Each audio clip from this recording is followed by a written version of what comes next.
موت سے پہلے فرشتے آ جاتے ہیں، چاہے تم اچھے آدمی ہو، بیٹھے ہوئے ہو، تم کو بھی اگر موت آنی ہے تو تم پہلے فرشتوں کو دیکھنے لگ جاؤ گے، لیکن بتا نہیں سکتے کسی کو۔ موت سے تھوڑی دیر پہلے فرشتے قریب آ جاتے ہیں، پہلے جماعت فرشتوں کی آتی ہے، پھر ملک الموت آتے ہیں۔ ملک الموت ان فرشتوں کے بیچ آتے ہیں، جیسے ہی یہ مرنے والا آدمی ملک الموت کو دیکھ لیتا ہے، پھر اس کے جسم میں کپ کپی طاری ہو جاتی ہے، اور ایسی کپ کپی طاری ہوتی ہے کہ کبھی پیشاب نکل جاتا ہے، کبھی پخانہ نکل جاتا ہے۔ اکثر دیکھنا مرنے والوں کی نجاست نکل جاتی ہے۔ ملک الموت کو وہ بہت قریب سے دیکھتا ہے، اور ان کی دو شکلیں ہیں، ایک بہت بھیانک شکل ہے، اس کو دیکھنا ہی عذاب ہے، اور ایک بہت خوبصورت شکل ہے، ان کو دیکھنا ہی رحمت ہے۔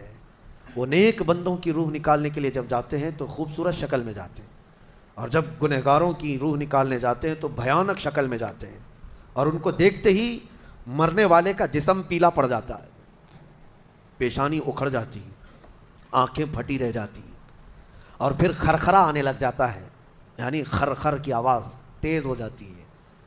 وہ بولنا چاہتا ہے اپنے پاس والوں کو، لیکن بول نہیں سکتا، بند ہو جاتا ہے۔ یہ وہ وقت ہے جب اس کے توبہ کا دروازہ بھی بند ہو جاتا ہے۔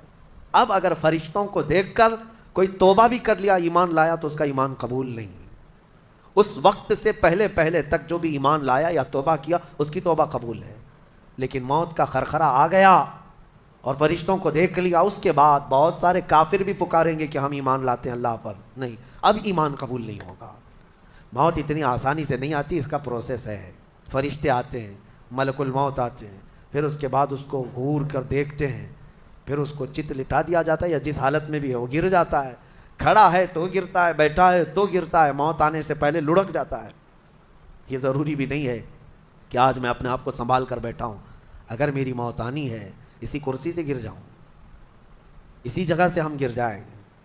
اور اس کے بعد ملک الموت روح کھینچنا شروع کرتے ہیں، پیروں کے ناخنوں سے لے کر، ہاتھوں کے ناخنوں سے لے کر، اس کے جسم کے ہر حصے سے لے کر ناک تک کھینچتے ہوئے لاتے ہیں، اور اس کے بعد جب پوری روح نکل جاتی ہے، وہ لے کر کے چلتے رہتے ہیں، اور مردہ ان کو جاتے ہوئے دیکھتا رہتا ہے۔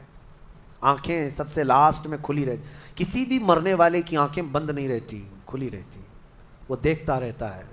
اسی لیے حدیث پاک میں ہے، جب کسی کی روح نکل جائے تو سب سے پہلے تم اس کی آنکھیں بند کر دو، ہمیں بند کرنا ہوتا ہے، اور اس کے بعد منہ بھی کھلا رہ جاتا ہے، منہ اوپن رہ جاتا ہے، فرمایا گیا منہ کو دبا کر بند کر دو۔